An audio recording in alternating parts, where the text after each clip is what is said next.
Bonjour à tous. Je voulais parler des petites batteries. Donc j'ai des petites batteries lithium de 3,7 volts. Bon, en pleine charge, souvent ils font 4,20 volts. Donc il fallait que je trouve un moyen de les assembler, ces batteries-là. Donc j'ai pris un tubiro de 20. Donc ça correspond pile poil au diamètre. Après, je me suis fait un bouchon avec un embout laiton, avec un fil soudé. De l'autre côté, pour le positif, je me suis fait un bouchon avec un petit ressort, plus une petite pièce en laiton qui coulisse pour faire contact. Voilà. Donc après, suivant les tensions que je veux, je change la longueur de mon tubiro.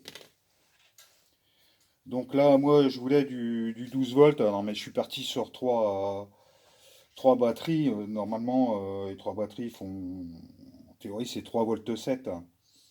Mais bon, ça me fait du 11 volts 1, mais quand ils sont en pleine charge, ils seront à plus de 12 volts. Donc, pour ce que je vais faire, ça me suffit, hein. Donc après, hop, je sais plus qu'enquiller les batteries. Hop, hop. Après, on peut le faire aussi pour des batteries en 16 640, hein. 16, c'est le diamètre, hein.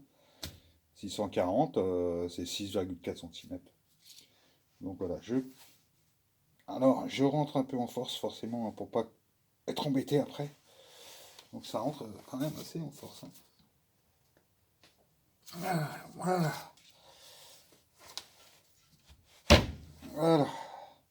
Après, ça va bien. Avec une pince multiprise, on bouge un petit peu comme ça s'enlève bien. Donc voilà, j'ai créé mon assemblage de batterie. Donc, en théorie, je devrais être pas loin des 12 volts, hein. Voilà,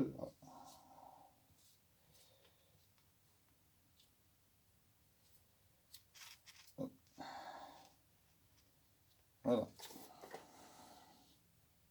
Je sais pas si on voit. Ah, là, je me suis déconnecté.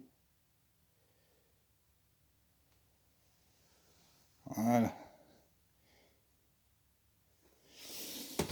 Voilà, une petite astuce avec du Tibiro. Là, il me faut du 3 volts 7, donc j'ai fait un petit tube pour mettre qu'une batterie. Voilà. Alors après, méfiez-vous, il y a quand même des batteries où dessus il y a des BMS. BMS, il y a une petite différence. On voit la batterie en fait. Ça, c'est une batterie normale sans BMS, et ça, c'est une batterie avec un BMS incorporé. Il y a pas de téton. Donc, un BMS, hein, c'est un système de sécurité pour la charge de la batterie. Si ça, une fois qu'elle est bien chargée, paf, ça coupe la charge, et quand ça se décharge, en fait, elle va se couper quand sa tension commencera à être critique au niveau bas, quoi. Donc c'est avec une sécurité incorporée, ça c'est sans sécurité incorporée. Voilà. Voilà une petite astuce. Après, j'essaierai de vous reparler aussi, parce que j'ai vu dans beaucoup de tutos des gens qui mettaient des ponts diodes sortis aux sorties 12 volts, qui est en alternative, quoi, et qui mettaient le pont de diode à la masse. Alors là, il y a une grosse, il y a une grosse erreur, parce qu'en fait, il y a une diode qui va se retrouver en court-circuit. Alors, il y a beaucoup de gens qui font ce montage-là, et puis en fait, ils se mettent des gros ponts de diode de 50 ampères et tout. Alors forcément, hein, ça va marcher, hein, mais leur pont, la bobine, elle va morfler grave. Il y a d'autres systèmes pour le faire. Bon, je vous souhaite une bonne soirée à tout le monde. Un bisou à tous.